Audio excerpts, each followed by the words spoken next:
Encuentro de los voluntarios de Milán y Roma. Ciao Chiara, io sono Mario. Hola Kiara, yo soy Mario. Mira, cuando yo conocí el ideal, yo tenía una gran pasión por los problemas sociales. Quería hacer la revolución y yo vi la posibilidad concreta para hacerla, para llegar hasta el final, hasta el fondo. Sí. Después, algunas veces, mm, tal vez escuchando a alguien, quisiera decirle cómo será el mundo que nosotros le proponemos. Entonces, ¿cómo es que tú lo viste en el paraíso del 49? La rivoluzione sociale. La revolución social. Mira, justo ayer pensaba que el Evangelio realmente no se comprende, porque si el Evangelio se comprendiera, no se necesitaría otra cosa, también para la revolución social, no se necesitaría otra cosa. Hay una frase del Evangelio que dice: busquen antes el reino de Dios y su justicia y lo demás se les dará por añadidura. Entonces, si nosotros lográramos, esta es una frase, luego tomas otra. Quien no deja padre y madre, todos debemos dejarlos prácticamente, pero no prácticamente concretamente, sino espiritualmente, para ser antes de Dios, para tener antes a Dios. Quien deja padre, madre, mujer, hijos, campos, tendrá el céntuplo en esta vida y la vida eterna. Después otra. Todo lo que pidan a mi Padre en mi nombre, se lo concederá. Y otra. Todo lo que pidieran en mi nombre, crean que ya se les ha concedido y se les dará. Bastarían estas 4 frases para resolver todos los problemas sociales.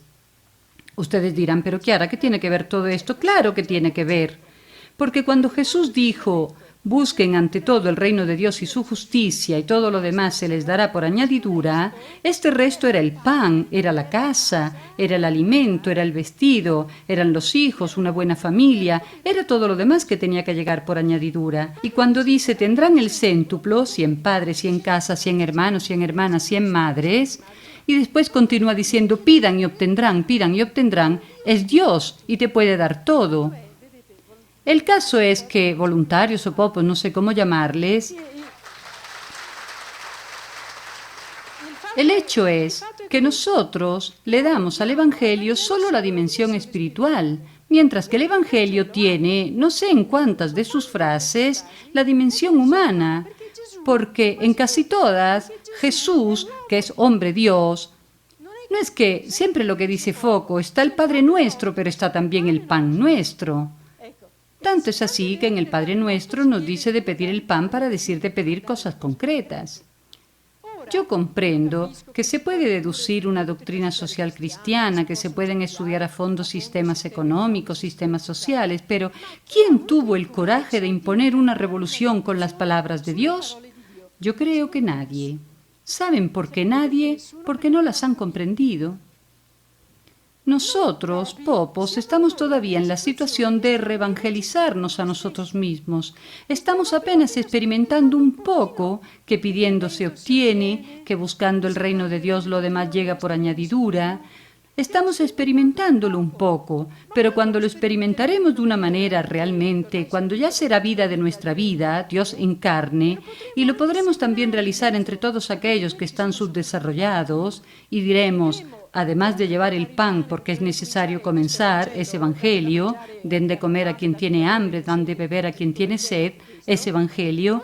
Cuando podremos sembrar junto con el pan y con el vestido y con la visita a las cárceles, sembraremos el Evangelio, el mensaje evangélico genuino, sembraremos la genuina y más fuerte y potente revolución social. Y yo me siento muy sola diciendo estas cosas porque estoy convencida con una convicción que no se imaginan. El otro día hablaba de esto con Loyen y lo sentí partir de golpe.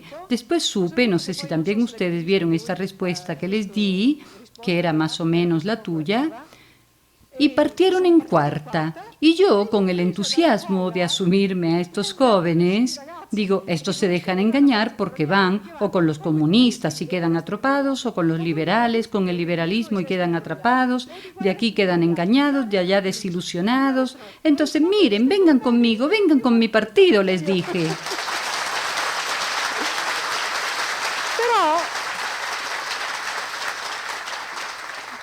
Pero supe que, no recuerdo quién lo dijo, una personalidad católica muy importante, que ahora no recuerdo, hablaba también él del partido de Jesús, pero partido es una fea palabra porque significa siempre una parte, pero si nosotros pusiéramos a la base esto y fuéramos a los mocambos, allá en Filipinas, fuéramos a las favelas, allá en Argentina, y después de haber distribuido el pan, etcétera, a la escuela, predicamos el Evangelio como es, con todas las consecuencias. Prueben una vez a leer el Evangelio con las promesas que el Evangelio nos ofrece. Prueben a leerlo. Quedarán asombrados y dirán, pero basta hacer esto, no es necesario hacer lo demás. ¿Quién arruinó el Evangelio? Además no podía ser de otro modo. Jesús es Dios, se hace hombre, viene a la tierra. ¿Les parece que no puede resolver los problemas sociales? No vino solamente para salvarnos el alma y llevarnos al paraíso, vino también para saciarnos. Aún más, mitad de su vida la dedicó a curar a los enfermos, a curar, hasta resucitó a los muertos. Por lo tanto, su vida es doble, una humana y una divina, realmente humana y divina, una vida sola pero humana y divina. Por esto, a un cierto momento yo digo, me siento sola diciendo esto, porque comencé a comprenderlo desde adentro, sintiendo la revolución social acá en América, que además está fracasando en América del Sur.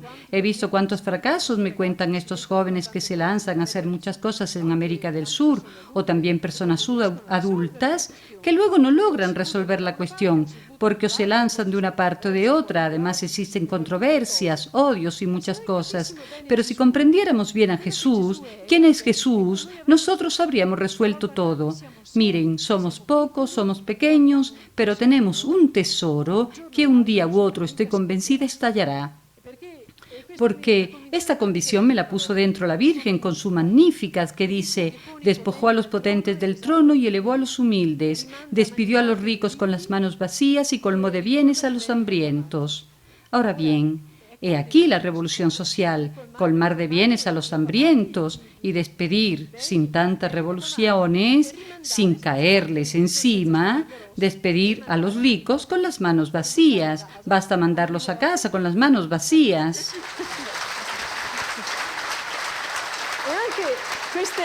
Y también estas frases del Magnificat están en el Evangelio. Es Evangelio, Evangelio, Evangelio. Tenemos que ser apasionados del Evangelio. Pero existe en el mundo una tal alergia hacia las cosas de la religión, hacia todas las cosas que se dicen, pero existe también una doble actitud, como me decía alguien ayer, especialmente en la juventud, una doble actitud. Por un lado, esta alergia, nada de religión, nada, todo tabú, tabú, tabú. Por otra, existen jóvenes que se despiertan y ven por lo menos en Dios un ídolo. A Jesús no lo verán como Dios, lo ven como hombre, lo ven el superstar, lo ven, pero al menos existe una atracción hacia él. Nosotros tendríamos que tener la respuesta, y si todavía con nuestras experiencias de vida no la tenemos, que por otra parte ustedes tienen muchas, porque basta una pequeña experiencia para dar ya motivo a muchas otras, porque basta, si una vez la promesa se cumple, quiere decir que todas las veces que en esas condiciones tú pides esas cosas, las promesas se cumplen. Es necesario que tengamos en nuestro corazón este deseo, que esta revolución social florezca del Evangelio, como para explicar la revolución social que se basa en el Evangelio. Pero es necesario, surgirá todo al mismo tiempo, porque surgirán muchos santos, porque es necesario que sean evangelios vivos, Dios en carne, y surgirán muchos sociólogos, pero también la sociología, que supone una filosofía, supone una teología, pero en el Evangelio está dentro todo, contiene todo, porque Él vino con una mente. No era Dios, era una cosa, el verbo, y la mente era humana, porque estaban las dos naturalezas, la humana y la divina. ¿Les parece que la mente de Jesús pudiera estar privada de una filosofía, de una teología?